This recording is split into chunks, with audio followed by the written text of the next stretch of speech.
Okay, now we're going to cover pivot tables, which are one of the most critical things to learn if you haven't already.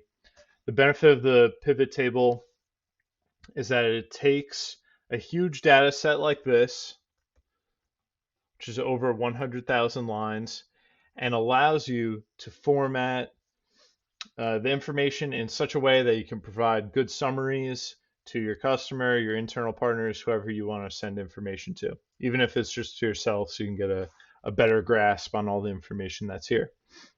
So to create a pivot table, we'll start by one, you have to make sure all of your columns are uh, have a label on them, which all of these do. And then we're going to select Insert Pivot Table.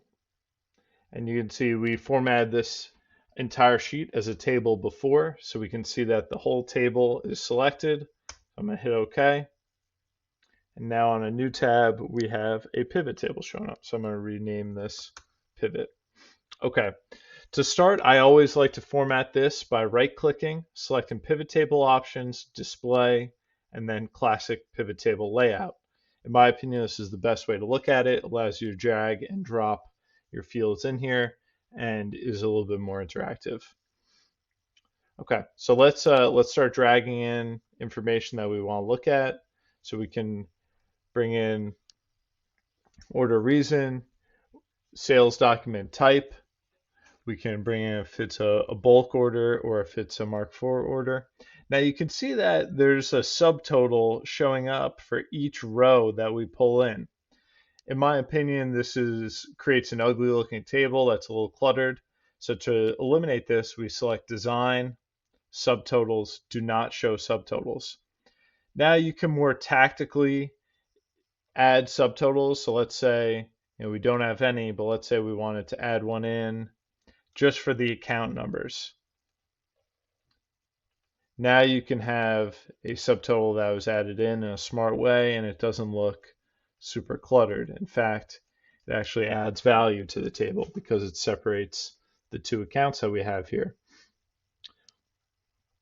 Another formatting trick that I like to use is if you select Design, Report Layout, Repeat All Item Labels, you can then have in some instances, I think this makes your table look a lot cleaner, especially when you paste it into another format. Okay, now let's talk about dates.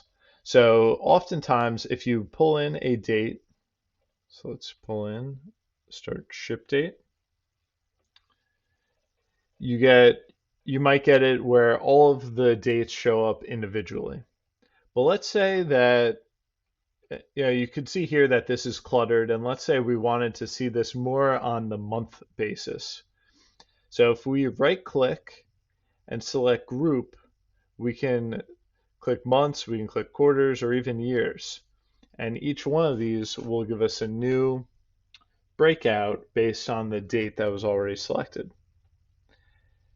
Now, another interesting thing that you'll notice is that as we click in information, the information either automatically defaults to this values section if it's numbers only, or it will default to a row. See, I just clicked gender and then it defaulted to the row.